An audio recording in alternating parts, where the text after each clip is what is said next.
Hello, नमस्ते, आदाब और सत श्री अकाल। मेरा नाम पूनम अग्रवाल है और एक्सप्लेन एक्स में आपका स्वागत है। अगर आपने चैनल सब्सक्राइब नहीं किया है अभी तक तो कर लीजिए। Thank you so much.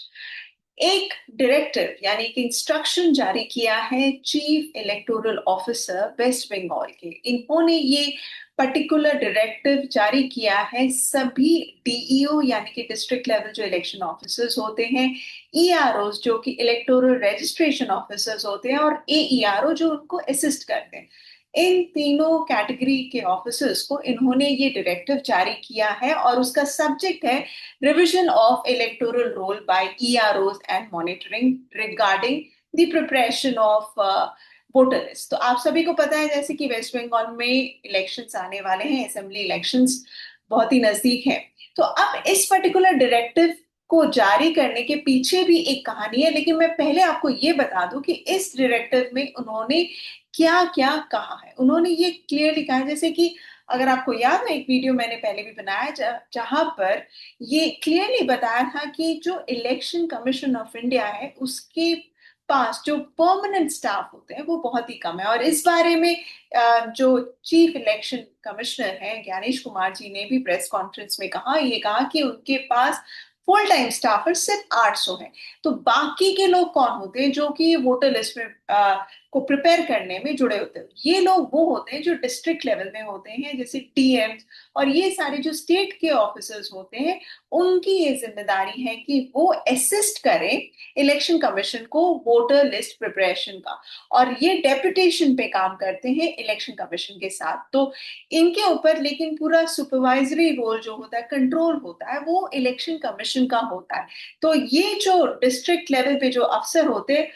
वो तो स्टेट के ऑफिसर्स होते हैं, ये तो बहुत ही क्लियर है, इलेक्शन कमीशन के खुद के नहीं होते। तो अब एज पर द लॉ जो हमारा रिप्रेजेंटेशन ऑफ पीपल्स एक्ट बहुत ही इंपॉर्टेंट है 1950,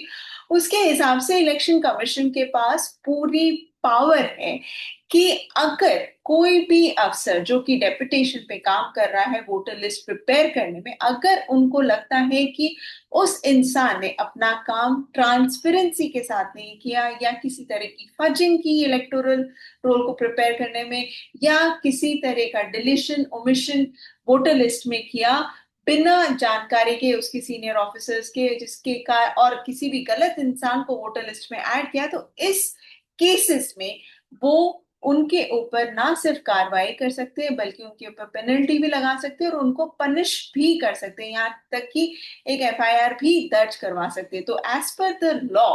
इलेक्शन कमीशन को ये पावर है कि जो भी डेपुटेशन पे जो भी अफसर उनके पास काम कर रहा है उनके ऊपर वो इस तरह का एक्शन ले सकते हैं। लेकिन ये एक्शन लेने के लिए भी उनको स्टेट की जरूरत पड़ेगी क्योंकि वो स्टेट के अंदर काम करते हैं। तो हमारा जो लॉ है उसके हिसाब से ये, मैं दो लाइन पढ़ के आपको बता देती हूँ कि section 31 of the representation of peoples act 1950 ये क्लियरली कहता है कि इफ एनी ऑफिसर और other person entrusted to perform any official duty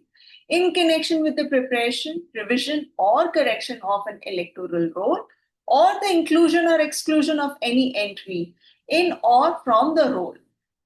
is without reasonable cause guilty of any act or omission in breach of such official duty, he shall be punishable with imprisonment and with fine। तो यहाँ पर इन्होंने कहा है कि कोई भी गलत तरीके की हरकत हो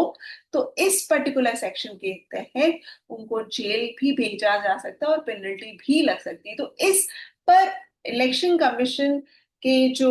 जो वेस्ट बंगाल के जो सीईओ है, जो कि परमानेंट स्टाफ है इलेक्शन कमीशन के, उन्होंने ये चीज कुछ चीजें बहुत क्लियरली कही है अपने ईआरओस को कि उनकी जिम्मेदारी है कि वो अपना काम पूरी डिलीजेंस के साथ करे, ईमानदारी के साथ करे, और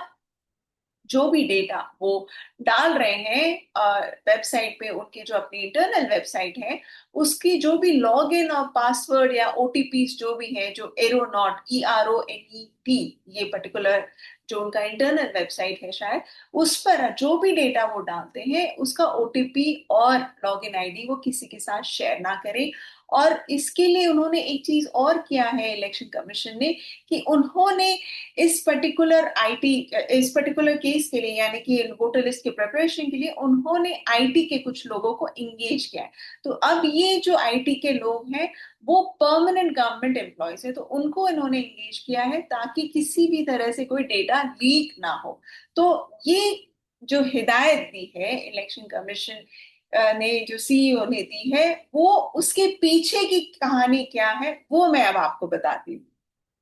इसके पीछे की कहानी ये है कि कुछ महीनों पहले इलेक्शन कमीशन ने ये पाया कि दो ईआरओ और दो असिस्टेंट इलेक्टोरल रजिस्ट्रेशन ऑफिसर और एक डेटा एंट्री ऑपरेटर ने कुछ इरेगुलरिटी यानी कि फजिंग की थी वोटर लिस्ट के साथ वेस्ट बंगाल में। और ये पर्टिकुलर इरेगुलरिटी जो इलेक्शन कमीशन के सामने आई, वो ये जो डिस्ट्रिक्ट था वो पूर्वा असेंबली कॉन्स्टिट्युएंसी में और मोयना असेंबली कॉन्स्टिट्युएंसीज में, जो कि 24 परगना में है, तो उस जगह पर उन्होंने पाया। और इसके बेसिस पर जो इलेक्शन कमीशन ने किया, जो उन पे कार्रवाई शुरू की, और उन्होंने ये पाया कि करीब करीब 127 वोटर्स का डॉक्यूमेंट, जो कि फोर्ज डॉक्यूमेंट था, उनको इस्तेमाल करके उन्होंने उनका नाम वोटर लिस्ट में ऐड कर दिया। इसके बेसिस पे उन्होंने कार्रवाई की और ये पाया। तो इस पर उन्होंने फर्दर एक्शन के लिए उन्होंने स्टेट को, यानी कि वेस्ट बंगाल स्टेट को, एक चिट्ठी लिखी और उस चिट्ठी में उन्होंने कहा कि इन पांचों लोगों पर कार्रवाई शुरू करनी चाहिए, उन्हें तुरंत सस्पेंड कर देना चाहिए और हो सके तो एफआईआर भी दर्ज होनी चाहिए।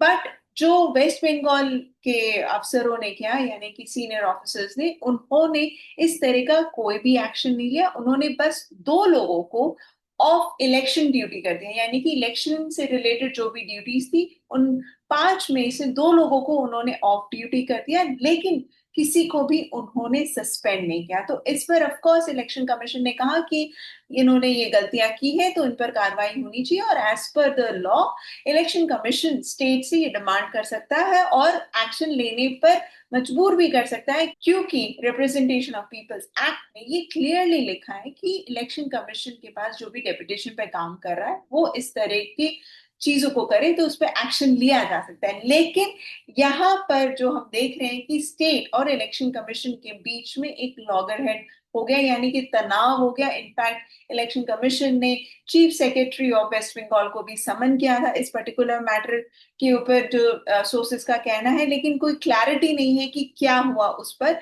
लेकिन लग रहा है कहीं ना कहीं ये जो डायरेक्टिव्स निकाले गए हैं सीईओ के जरिए,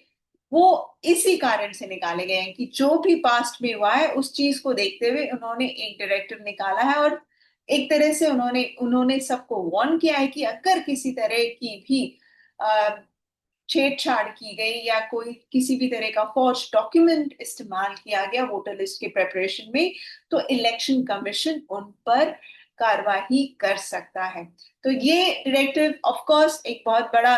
मैसेज है उन लोगों के लिए। लेकिन फिर इस पे ये भी सवाल उठ रहे हैं कि अगर हम देखें तो बिहार एसआईआर का जो वोटर लिस्ट प्रिपेयर हो रहा है, ड्राफ्ट रोल प्रिपेयर हो रहा है, जिस तरह से लोगों के नाम कटे हैं, 65 लाख लोगों के नाम कट गए हैं, और उसमें भी पाया गया है कि कई लोगों के नाम गलत कटे हैं, तो इस पूरी प्रक्रिया में भी ईआरओज, एईआरओज, बीएलओ का ही योगदान रहा है ज्यादातर। तो अब क्या इलेक्शन कमीशन